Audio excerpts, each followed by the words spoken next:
গৌৰৱ গগৈ তাত যদি জিকিলেহেঁতেন জিকাৰ লগে লগে কংগ্ৰেছৰ ভিতৰত দ্বন্দ্বটো আৰু বাঢ়িলেহেঁতেন এইবাৰ কিন্তু ৰকিবুল হাছানেও বেকপটত আহিবলগীয়া হ'ল অৱশেষত বহু তৰ্জন গৰ্জন হৈ হাল্লাৰে উপনিৰ্বাচন বিষয়টোৰ অন্ত পৰিল নিৰ্বাচনবোৰত অংক বহুত থাকে সেই অংকবোৰ কেৱল দলীয় অংকই নহয় বহুতৰে নিজা নিজা গোপন অংকও থাকে পাৰ হৈ যোৱা উপনিৰ্বাচনটোত কাৰ কি অংক আছিল বাৰু কাৰ অংক শুদ্ধ হ'ল কাৰ অংকত কেনা লাগিল আহক আজি তাৰেই কিছু আলোচ কৰোঁ নমস্কাৰ দৰ্শকসকল আন এটি ৰিয়েকশ্যন ভিডিঅ'ৰ মাজলৈ আপোনালোকক স্বাগতম জনাইছোঁ প্ৰথমে যোৱাকালি প্ৰতিদিন টাইমত সম্প্ৰচাৰিত অভিমত অনুষ্ঠানৰ সৰু এটা অংশলৈ মন দিওঁ আহক তাৰপিছত পুনৰ কিছু কথা আলোচ কৰিম গৌৰৱ গগৈ আৰু মই কংগ্ৰেছৰ ভিতৰৰ পৰা যিমানখিনি গম পালোঁ এতিয়া যে গৌৰৱ গগৈ কিন্তু তাত থকা কংগ্ৰেছৰ নেতাসকলক কিন্তু লগত লোৱা নাই তেওঁ এটা ফ্ৰেণ্ড চাৰ্কলক গুৰুত্ব দিলে এটা ৰাজনীতিত কিন্তু ফ্ৰেণ্ড চাৰ্কল বোলা বস্তুটো নাহে ৰাজনীতিৰ দল আৰু তৃণমূল পৰ্যায়ত থকা কৰ্মীসকল এইসকলক লৈ পেলাই কাৰণ গৌৰৱ গগৈ ৰাষ্ট্ৰীয় ব্যৱস্থা মানে ৰাজনীতিত বা সংসদত ভাল বক্তব্য দিব পাৰে কিন্তু ৰাজনীতিত গ্ৰাছৰুটৰ লগত সম্পৰ্ক যদি নাথাকে ওপৰ পাই যদি পেৰাচুটৰ দৰে ৰাজনীতি কৰিব বিচাৰে কিন্তু ৰাজনীতি বেছি নাথাকে গৌৰৱ গগৈ এইটো এটা পৰীক্ষা আছিলে এই পৰীক্ষাৰ পিছত যদি গৌৰৱ গগৈ ভালকৈ বুজি পায় নিজকে তেতিয়াতো বেলেগ কথা আহিব কিন্তু মই এই গোটেই কথাটো ভাবোঁ যে গৌৰৱ গগৈয়ে এই ব্যৱস্থাটোৱে কিন্তু কংগ্ৰেছক কিছু হ'লেও বেকফুটত কিন্তু আনিলে আৰু আন এটা বিষয় যে কংগ্ৰেছৰ আভ্যন্তৰীণ ক্ষেত্ৰত এটা ভালেই হৈছে তেওঁলোকৰ দৃষ্টিভংগী যিমানখিনি মই আলোচনা কৰি দেখিছোঁ যে গৌৰৱ গগৈ তাত যদি জিকিলেহেঁতেন জিকাৰ লগে লগে কংগ্ৰেছৰ ভিতৰত দ্বন্দ্বটো আৰু বাঢ়িলেহেঁতেন আজি গৌৰৱ গগৈ হৰাৰ ফলত কংগ্ৰেছৰ ভিতৰত দ্বন্দ্বটো কমিব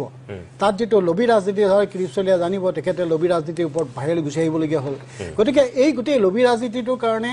আৰু অধিক শক্তিশালী হ'লহেঁতেন যদি গৌৰৱ গগৈ জিকিলেহেঁতেন গতিকে গৌৰৱ গগৈ যদিও ভূপেন বৰাহঁতে ধৰক মনে মনেতো বিৰাট ভাল পাইছে বাহিৰত বেলেগ এটা কথা ক'লেও কাৰণ ভূপেন বৰাকতো গৌৰৱ গগৈ ইমান এটা বেয়া চিটুৱেশ্যনলৈ ঠেলি দিছিল স্বাভাৱিক যাৰ কাৰণে গৌৰৱ গগৈৰ কাৰণে ভূপেন বৰাই ঐক্যবদ্ধ ৰাজনীতিৰ যিটো ইণ্ডিয়া এনাউন্স কৰিছিলে অধ্যক্ষ সভাপতি ত্যাগ কৰিবলগীয়া হৈছিল কিন্তু মই এটা আচৰিত কৈছোঁ গৌৰৱ গগৈ আৰু তেওঁলোকৰ মাজত ডিভিজন বহুতে কৈ আছে যে কংগ্ৰেছৰ পৰা যে বিজেপি এইটো উলিয়াইছে কিন্তু বিজেপিয়ে উলিওৱাৰ সুবিধাটো নাপালেহেঁতেন যদি বিহালীৰ সমষ্টিৰ দুখনমান জনসভাত গৌৰৱ গগৈ আৰু ভূপেন বৰাই একেলগে বক্তব্য দিলেহেঁতেন কিন্তু কোনেও নিদিলে ভূপেন বৰা নগ'লে মাত্ৰ এদিন গৈছে গোটেই প্ৰক্ৰিয়াটোৱে প্ৰকৃতাৰ্থত তেওঁলোকে যথেষ্টখিনি ভুল কৰিছে মই এতিয়াও কৈছোঁ যে কংগ্ৰেছে 40 বছৰ পুৰণা ৰাজনীতি কৰি আছে আগৰ প্ৰক্ৰিয়াৰে তেওঁলোকে কৰি আছে এটা নতুন দৃষ্টিভংগী ল'ব লাগিব আৰু গৌৰৱ গগৈ এই ক্ষেত্ৰত নৱকৰ ৰাজনীতিত এটা উত্তৰণ ঘটিছিল ৰাষ্ট্ৰীয় ৰাজনীতিত প্ৰেক্ষাপটত বেলেগ বিষয় কিন্তু অসমৰ ভূমিৰ লগত সম্পৰ্ক থকা ৰাজনীতি কৰাত কিন্তু গৌৰৱ গগৈ বিফল হৈছে আৰু এটা কথা মই একেলগে আপোনাক সুধি লওঁ গৌৰৱ গগৈৰ ক্ষেত্ৰত যেনেকৈ এইটো প্ৰথমটো মানে খোজত তেওঁ উজুতি খালে বা তেওঁ ব্যৰ্থ হৈছে তেনেকৈ আন দুজন ৰাজনীতিক দুইজন এসময়ৰ বন্ধু এতিয়া তেওঁলোক শত্ৰু ৰকিবুল হুছেইন আৰু হিমন্ত বিশ্ব শৰ্মা তেওঁলোকৰ কাৰণেও যেনেকৈ ঝাৰখণ্ডত যদি হিমন্ত বিশ্ব শৰ্মা সঁচাকৈ এইবাৰ জয়ী হ'লহেঁতেন তেতিয়াহ'লে হিমন্ত বিশ্ব শৰ্মা ৰাষ্ট্ৰীয় ৰাজনীতিত চাগে আৰু বহুত ওপৰলৈ গুচি গ'লহেঁতেন এইটোত তেওঁ নিজে ছ'চিয়েল মিডিয়াত লিখিছে তেওঁ ঝাৰখণ্ডৰ ফলাফলে তেওঁক অত্যন্ত বেদনা দিছে বুলি তেওঁ দুখ পাইছে বুলি কৈছে একেধৰণে ৰকিবুল হুছেইনেও যদি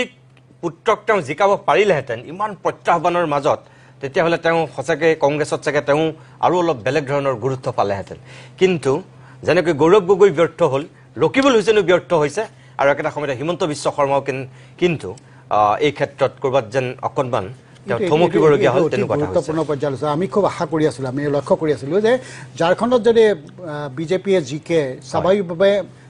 ডক্টৰ হিমন্ত বিশ্ব শৰ্মা উপদল মানে হেৰি আছিলে অবজাৰ্ভাৰ আছিলে তেওঁ সহপৰ্যবেক্ষক আছিলে গতিকে স্বাভাৱিক তথাপিও গোটেই ঝাৰখণ্ডৰ গোটেই অংকটো কিন্তু ডক্টৰ হিমন্ত বিশ্ব শৰ্মাই কৰিছে অসমৰ মুখ্যমন্ত্ৰী আৰু তেখেতে যদি ইয়াত জিকাই নিব পাৰিলেহেঁতেন স্বাভাৱিকভাৱে বিজেপিৰ বা অসমৰ ভাৰতবৰ্ষৰ ৰাজনীতিত দুজন মানে ৰাজনৈতিক নেতাৰ সৃষ্টি হ'লতে আমাৰ কাৰণে গৌৰৱৰ বিষয় অসমীয়া দুজন নেতা ৰাষ্ট্ৰীয় পৰ্যায়ত সৰ্বানন্দ সোণোৱালে ইতিমধ্যে এখন এটা ক্ষেত্ৰ দখল কৰিছে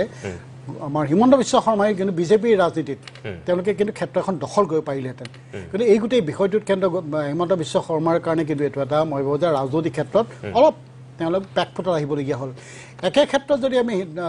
ৰকিবুল হুছেইনৰ ক্ষেত্ৰত যদি চাই হয় ৰকিবুল হুছেইন চামগুৰি এৰি ধুবুৰীত যোৱাৰ কাৰণে বদৰুদ্দিন আজমলৰ সেই ৰাজনীতিটো ভাঙোন আহিল তেওঁ দিল্লীত যাব পাৰিলে কিন্তু তেওঁ নিজৰ ভেটি হেৰুৱালে আৰু ভেটি সহজে আকৌ ঘূৰাই অনাটো তেওঁ পৈতৃক সম্পত্তিৰ দৰে ব্যৱহাৰ কৰিছিল তেওঁ পিতৃ আছিলে তেওঁ হ'ল তেওঁ পুত্ৰ হ'ল গতিকে এই গোটেই ধাৰাটোৰ বলি যদি পুত্ৰক নিদি যদি বেলেগ এজন দিলে তাত হাৰিলেও গৌৰৱ আমাৰ ৰকিবুল হুছেইনৰ ক্ষেত্ৰত প্ৰভাৱ নপৰিলেহেঁতেন কিন্তু ৰকিবুল হুছেইনে কংগ্ৰেছৰ ৰাজনীতিত তেওঁ কিন্তু বাহিৰৰ মানে দেখা নাই কিন্তু আভ্যন্তৰীণ ক্ষেত্ৰত কিন্তু ৰকিবুল হুছেইনে কংগ্ৰেছৰ ৰাজনীতিৰ কিন্তু চালিকা শক্তি হিচাপে নিজক পৰিচালনা কৰে তেওঁ বিভিন্ন ক্ষেত্ৰত কিন্তু তেওঁ পৰিচালনা কৰে ফণীভূষণ চৌধুৰীয়ে যেনেকৈ অগপাক পৰিচালনা কৰে মানে ৰকিবুল হুছেইনে কংগ্ৰেছক পৰিচালনা কৰে এইবাৰ কিন্তু ৰকিবুল হুছেইনেও বেকফুটত আহিবলগীয়া হ'ল গতিকে ঠিক একেটা সময়ত তিনিজন ৰাজনীতিক ৰাষ্ট্ৰীয় ৰাজনীতিৰ লগত জড়িত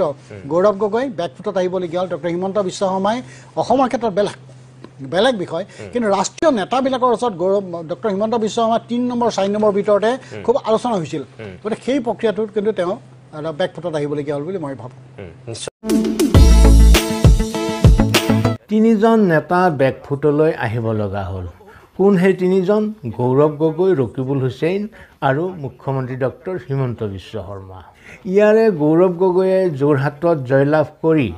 নিজকে সৰ্বকালৰ অপ্ৰতিদ্বন্দ্বী নেতা বুলি ভাবিবলৈ লৈছিল যাৰ বাবে তেওঁক গুৰু গোসাঁই নামানি বিহালীত নিজৰ পচন্দৰ মতে প্ৰাৰ্থী প্ৰক্ষেপ কৰিছিল কিন্তু দুৰ্ভাগ্যক্ৰমে তেওঁৰ সেই পচন্দৰ প্ৰাৰ্থী জয়ন্ত বৰা হাৰি থাকিলে ফলত গৌৰৱ গগৈৰ নায়ক হোৱাৰ বাসনাটো আউল লাগিল আনফালে ৰকিবুল হুছেইনেও দলীয় সতীৰ্থ তথা সমষ্টিবাসীৰ